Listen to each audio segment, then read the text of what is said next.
जावेद मियां दाद के जिसे कहते हैं नेफ्यू फैसल इकबाल, उन्होंने सोचा बाबर आजम आजकल वैसे ही डाउन चल रहा है, एक दो पंच मैं भी लगा देता हूँ, वो इस कार खैर में मैं भी हिस्सा डाल लेता हूँ, क्या पता जन्नत में दो हूरे एक्स्ट्रा मिल जाएं कि नीचे बाबर आजम को पेल कर आए थे। फैसल इकबाल ये कहते हैं जी कि Babar Azam earlier had the talent to become top batter initial अपने टेन्योर में, but unfortunately he lost the focus due to many unwanted reasons. Most importantly, when he desperately wanted lust of captaincy at all levels with unfair support, especially removing someone who was much better. मकाफात अमल नीचे उन्होंने लिखा हुआ है कि जैसी करनी वैसी भरनी, Babar Azam is facing his own कारमा। ये जिसे कहते हैं इनके पूरे ट्वीट का खुलासा है। अच्छा जी, ये मैं आपको बताता हूँ, शुरू करते हैं। बाबर आजम पाकिस्तान की टीम में आया, ये 2016-17 ये वो टाइम फ्रेम था। आया, इस लड़के ने आकर आहिस्ता आहिस्ता अपनी जगह बनानी शुरू की। ज़बरदस्त बैट्समैन था, मिडल ऑर्डर में अच्छा खेलता था। इसके पीछे हफीज़ का नंबर चेंज किया गया, नंबर 3 पर बाबर ने आकर बैटिंग करनी शुरू की और आहिस्ता आहिस्ता इसने अपनी टीम में जगह बना ली। अच्छा बैटर था, रन्स करना शुरू किए इसने। फिर एक टाइम आया कि जब इसके बैटिंग करते हुए इमरान खान साहब ने देखा तो खान जी ने कहा कि बना दो इसको कप्तान, इसको कप्तान होना चाहिए। ठीक है, अब लोगों को ये नहीं पता कि खान जी के साथ मोहब्बत अपनी जगह के ऊपर, लेकिन खान जी काफ़ी टाइम से इतनी रेगुलर क्रिकेट देख नहीं रहे थे, तो उनको उनकी ये असेसमेंट गलत साबित हुई। उन्होंने रमीज़ राजा को चेयरमैन पीसीबी लगाया। अब फैसल इकबाल ने इस ट्वीट में ये सब भी मेंशन कर देते, सर जहाँ पर आपने इतना कुछ मेंशन किया था तो ये भी मेंशन करें ना कि सिर्फ बाबर की गलती नहीं है। सारा मलबा बिला वजह में बाबर पे ना डालें, जहाँ पर उसकी गलती नहीं है या उस गलती में कुछ और लोग भी शरीक है तो वहाँ पर पूरा बताया करें। तो रमीज़ राजा ने सरफराज अहमद को, ये जो है ना कि removing someone who was much better, ये सरफराज अहमद की बात हो रही है कि सरफराज अहमद पाकिस्तान टीम की कप्तानी कर रहे थे, उनको हटाया गया, पहले एक फॉर्मेट से, फिर दूसरे से, फिर तीसरे से। बाबर आजम को तीनों फॉर्मेट्स का कप्तान बना दिया गया। ठीक है, और उसके बाद फिर चल सो चल, फिर सरफराज अहमद टीम से भी बाहर हो गए, उनकी जगह पर रिजवान आ गए। बाबर आजम ने जनाब फिर ये वो टेन्योर है कि जिस पे बाबर आजम पे ये इल्ज़ाम लगता है कि बाबर आजम ने अपना जिसे कहते हैं इक्का बनाने के लिए टीम के अंदर उन तमाम लड़कों को खिलाया जो बाबर आजम के नीचे थे। ये वही टेन्योर है जिसमें बाबर आजम को जब चेंज करने की बात की गई नजम सेठी की तरफ से, रमीज़ के बाद जो बने चेयरमैन पीसीबी, तो शाहीन तक ने ट्वीट कर दी थी कि सोचना भी मत, क्योंकि उस टाइम इक्का था, ये सारे सेम पेज पर थे। ठीक है ना, अब वो सेम पेज, खैर वो भी दोनों कभी एक ज़माने में सेम पेज पर ही थे, लेकिन सेम पेज पर रहा नहीं ना जाता। ठीक है ना, बाद में पता लगता है कि जो एक सेम पेज पर थे उनकी बाद में किताबें डिफरेंट हो जाती हैं। ये नहीं कि एक ही किताब के पेजेस डिफरेंट, सीधी किताब ही डिफरेंट, इधर भी यही हुआ है। ठीक है, बाबर आजम जब तक कप्तान रहा, ये सारे लड़के थोड़े ज़रा नए भी थे, परफॉर्मेंसेस भी दे रहे थे, इनकी यूनिटी भी थी, ये ठीक चलते रही है 2022 तक। फिर थोड़ा सा जब शादाब को कप्तान बनाकर अफ़गानिस्तान के अगेंस्ट सीरीज़ में उतारा गया, उसमें कुट पड़ी, शादाब ने जनाब साइड मार ली चुप करके। उसने कहा कि नहीं भैया, ये काम जो है वो रोला गोला ही है, बाबर रिजवान का होना ज़रूरी है टीम में, इस तरह तो नहीं संभाली जाएगी।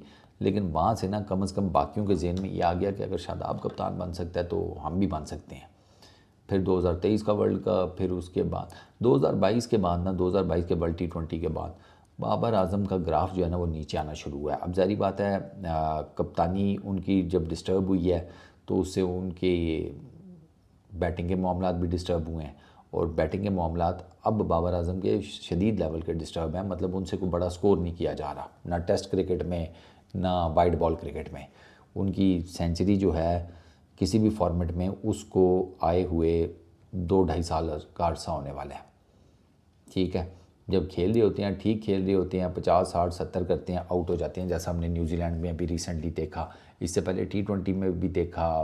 न्यूजीलैंड में आगे पीछे अच्छे खासे रन्स करते करते एकदम से बाबर आउट हो जाता है। ठीक है, तो वो कुछ लोगों को यही लगता है कि शायद बस वो जगह के लिए यह है कि जगह पक्की हो गई है, इतने रन्स कर लिए हैं, अब बेशक आउट हो जाओ, और वो कैजुअल शॉट मार के आउट हो जाते हैं। अब तो वो, लेकिन ये जितनी भी परफॉर्मेंसेज हैं ये लिमिटेड नंबर में आ रही हैं। तो अगर मैं ओवरऑल इस ट्वीट का खुलासा करूँ ना, तो इसमें सिर्फ बाबर की गलती नहीं है, बाबर को कप्तान बनाने वालों की भी गलती है। बाबर को कप्तान बनाकर जो फुल सपोर्ट और पावर दी गई अनमैच्ड किस्म की, वो बहुत बड़ा ब्लंडर था। आपको पता होना चाहिए था कि यार बाबर आजम ने डोमेस्टिक क्रिकेट में कोई बहुत ज़्यादा लंबी कप्तानी नहीं की हुई। बाबर आजम तबीयत का भी लेत है, ठीक है, मतलब वो शार्प नहीं है, श्रूड नहीं है, तो वो एक ढीली ढाली तबीयत का मालिक है। तो वो एक अच्छा बैट्समैन बन जाता, आपके लिए यही बहुत था। आप उसे एक अच्छा बैट्समैन साथ में एक अच्छा कप्तान भी बनाने की रेस में निकल पड़े। ये आपने देखे ही नहीं कि यार हमें कम से कम कुछ तो डाटा इसका इकट्ठा करना चाहिए कि इसने कितनी की कप्तानी की हुई है।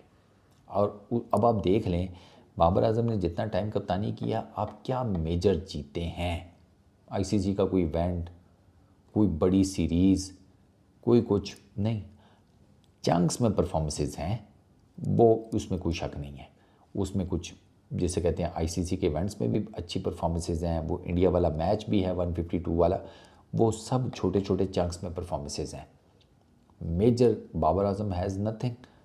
अब वो कप्तानी में नथिंग की वजह से बाबर आजम की अपनी बैटिंग के भी जिसे कहते हैं एल लेसन लग गए हैं। मेरा ये हमेशा से मानना था कि Babar Azam was never a T20 batsman. वो ज़बरदस्ती T20 में उतरा बड़े शॉट्स मारने के लिए, उसने अपनी बैटिंग जिसे कहते हैं थोड़ी सी टेक्निक चेंज की, और उसकी टेक्निक चेंज होने की वजह से वो स्टांस आप देखें थोड़ा सा उसने खोल कर खड़ा होना शुरू हुआ, तो उससे बाबर आजम के लिए बैटिंग में ख़ुद के लिए मसाइल ज़्यादा बन गए। एक फॉर्मेट अगर वो ना भी खेलता तो कोई दिक्कत नहीं थी, ओडीआई और टेस्ट क्रिकेट बाबर आजम के लिए आइडियल पैकेज था। लेकिन बाबर आजम ने T20 में घुस के अपने लिए तीनों फॉर्मेट्स में अपनी वाट लगवा दी। तो बाबर आजम की गलतियां अपनी जगह पर हैं, मैं मानता हूँ। वो जो ग्रुपिंग और वो सारा कुछ है वो भी इसी टीम में हुआ है, और भी बहुत कुछ इस टीम में हुआ है। कुछ ऐसी चीज़ें भी हुई हैं कि मैं आपको बताऊँ तो आप हंस हंस के पागल हो जाएं, लेकिन चलें छोड़ें। वो जिस बंदे ने मुझे बताई थी वो बात, उसने कहा था कि आपने बतानी नहीं है वीडियो में, तो वो कभी उसने इजाज़त दी तो आपको बताऊँगा। तो और भी बहुत कुछ हुआ है। तो ये सारा कुछ मेरा ख्याल है कि बाबर आजम अवॉइड भी कर सकता था। एक तो बाबर आजम को मुझे लगता है मशवरे भी अच्छे देने वाले कोई नहीं है, मैंने ये अंदाज़ा लगाया है। उसको मशवरे भी पता नहीं किस किस्म के मिलते हैं। अब आप देख लें कि वो स्ट्रगल कर रहा है फुल टाइम, और मेरे सामने उसे फ़र्स्ट क्लास क्रिकेट में वापस जाना चाहिए अपने आप को बेहतर करने के लिए। मेरा ख्याल है फ़र्स्ट क्लास में जाने से अगले रोक लेते हैं कि नहीं, तुम चले गए, ये शूद्रों की लीग है, हैं, तुम इसमें जाके क्या करोगे, तुम तो महान किस्म के प्लेयर बन चुके हो। तो उसकी वजह से बाबर आजम के लिए मसाइल गंभीर से गंभीर होते जा रहे हैं। और बाबर आजम के पास क्रिकेट कितनी बची है, मेरा ख्याल है 4-5 साल की मैक्सिमम। तो इसमें बाबर आजम को उठना चाहिए, मैं उसे उठते हुए देखना चाहता हूँ। बट प्रॉब्लम इज़ दिस कि बाबर आजम से रिलेटेड सारा कुछ बाबर आजम के ऊपर डाल दिया जाता है, जिसकी वजह से वो मेंटली भी प्रेशर में है। वो दिखता भी है, नज़र भी आता है, वो मेंटली प्रेशर में भी है। और अब आप देखें ना कि वो ये पेशावर ज़ल्मी को देख लें यार, बाबर आजम वहाँ पर ओपनर आ रहा है, नहीं बन पा रहा उसका सीन।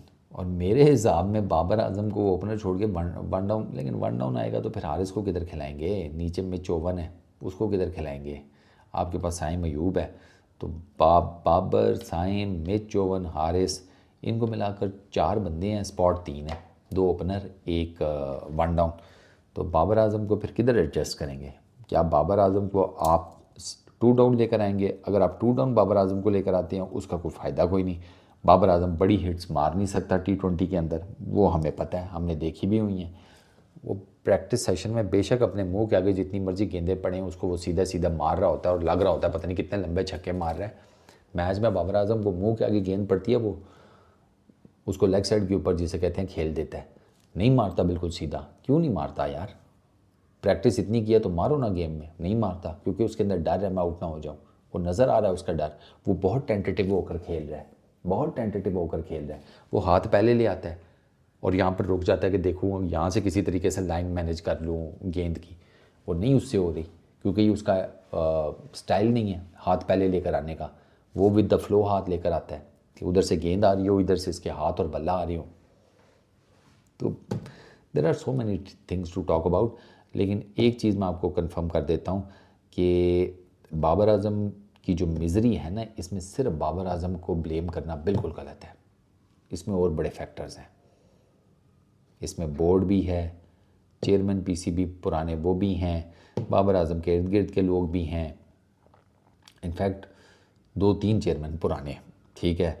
इसमें थोड़ा सा खान साहब का दोष है, there are so many other factors. तो जो बात सच है वो सच है, सारा ब्लेम बिला वजह में बाबर आज़म पर मत डालें प्लीज़। इस वीडियो में इतनी, अपना बहुत ख्याल रखना, नेक्स्ट वीडियो में मुलाकात होगी। ये सब।